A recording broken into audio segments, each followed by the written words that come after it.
جدولنا اليوم هو خاص بالمندوبين وكيف نوزع أسماء المندوبين على الأيام وعلى المناطق. لنفترض أنه لدينا هذا الجدول البسيط الذي يعالج الأسماء ويوزعها على المناطق. الاسم موجود ومكرر، لكن المناطق غير مكررة، لأنها المندوب سوف يذهب إلى المنطقة 1 والمنطقة 4 والمنطقة 7. أما ما هي الأيام التي سوف يذهب لها؟ البرمجة موجودة هنا. نحن تم تصميم الجدول للتنسيق الشرطي لكي تتلون الأسطر الخاصة بالمندوب. لنفترض أننا اخترنا المندوب جون، فإنه أخذ اللون المسطر جون. أما إذا اخترنا المندوب جاك فأخذ جاك هو اللون المسطر. كيف تم تصميم هذا الجدول؟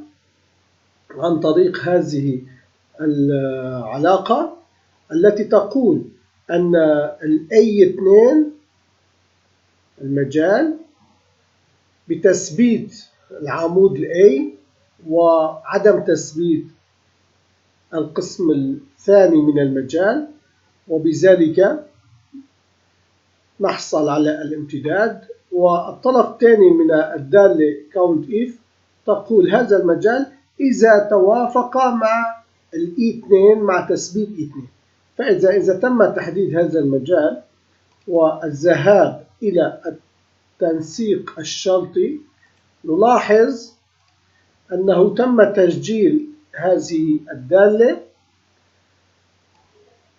في مجال الصيغ ووضع لها خاصية الخلفية الملونة لكي تتميز إذا تحقق الشرط. ونلاحظ أن هنا الشرط تحقق لأن كلمة جاك تناسب الأسطر المحددة. هذا التنسيق الشرطي الذي تم تكراره في عدة مرات. وهنا يوجد التحقق من الصحة الذي يأخذ بياناته من هنا قائمة. أما البرمجة موجودة في هذه الخلايا.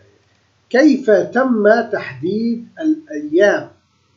نحن لدينا يمكن أن نكمل أيام الأسبوع، لكن لسهولة الشرح تم الاستفادة فقط من 3 أيام.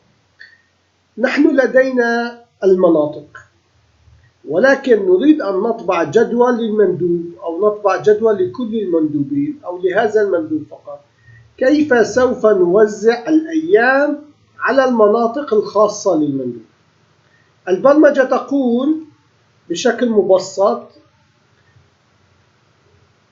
تعتمد على الإيرور if error، وهي من الدالات المعروفة لكي لا نحصل على علاقة خاطئة.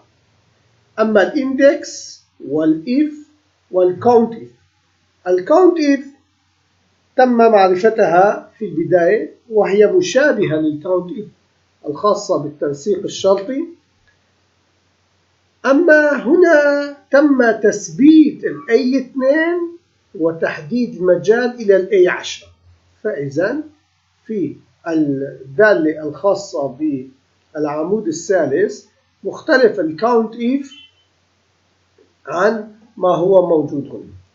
فإذا سوف نكتب كاونتيف خاصة بالمجال من A2 مع تثبيت A2 إلى المجال A10، وبذلك نحصل على الطرف الثاني للكاونتيف. يجب أن نكتب أنه إذا يساوي E2 على نفس المبدأ.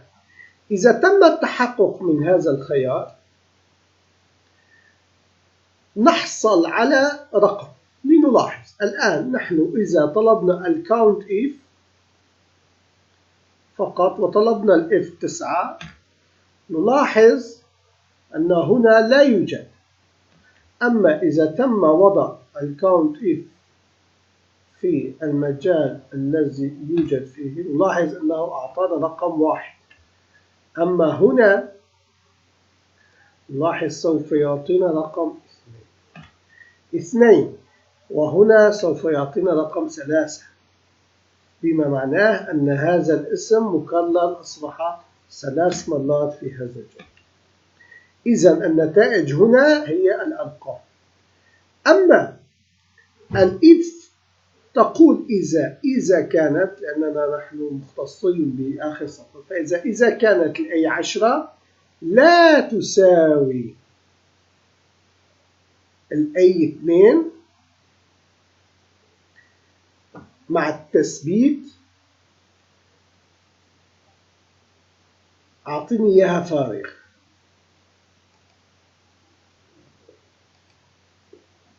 تمت.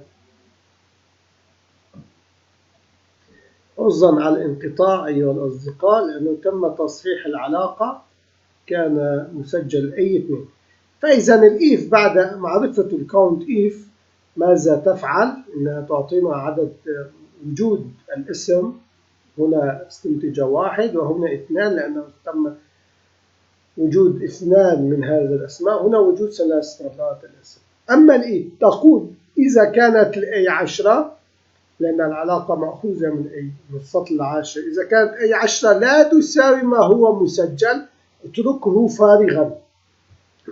أما إذا كانت تساويه فإذا أعطيني الرقم الذي نحن حصلنا عليه، الرقم الذي رقم 3. أما الإندكس التي تحتوي الكاونت إف والإف هي تقول ما هو الاسم مقابل من جيم 2 إلى جي 4.